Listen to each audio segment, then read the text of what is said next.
Ang programang ito ay rated SPG. Striktong patnubay at gabay ng magulang ang kailangan. Maaaring may masiselang tema, lengguwahe, karahasan, sexual, horror o droga na hindi angkop po namin dun sa Apex dati. Gusto mo bang bumalik? Ito po yung memo para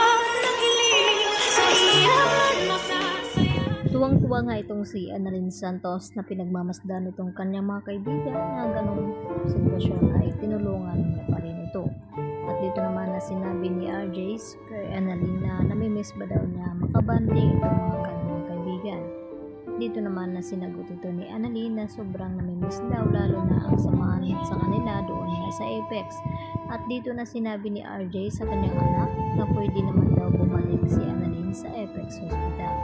At dito na nga na pinag-isipan ng husto ni Annalyn ang inaalok dito ni RJ sa kanya. Lalo pa ngayon na tila pinag-iinitan na naman siya muli dito ni Doc Carlos Benitez dahil sa hindi pagpayag at hindi pinirmahan itong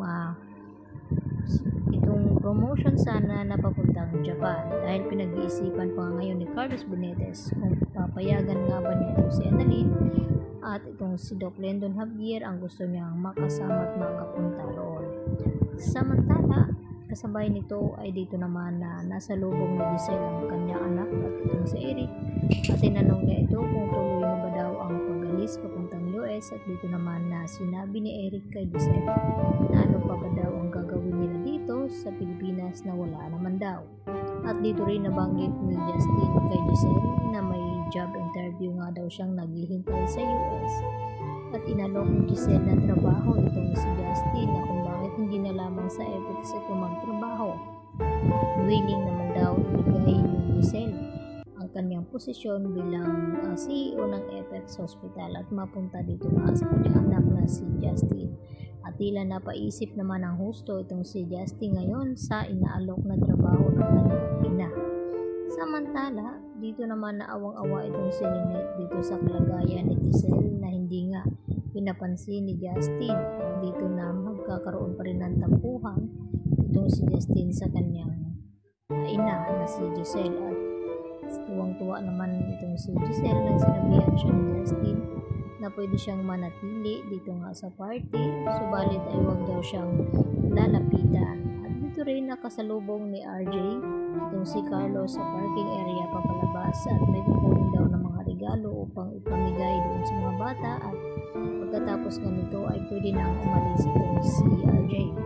At dito naman na sinabi ni Carlos kay RJ na hindi naman daw siya pinapalis nito at pwede siyang manatili dahil nandiyan naman daw itong kanyang anak at ang kanyang kapatid na si Giselle.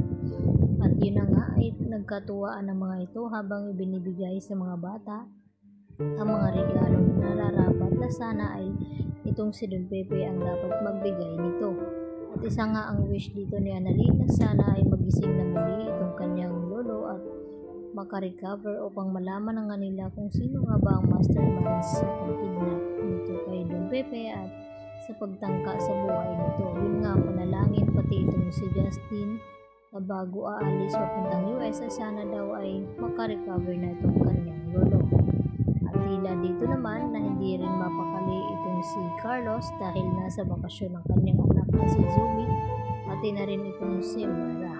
At ipagtataka naman ngayon ni Dr. Enriquez na kung bakit hindi pinipirmahan o pinapayagan ni Carlos Benitez itong si Annalyn na magpunta nga ng US.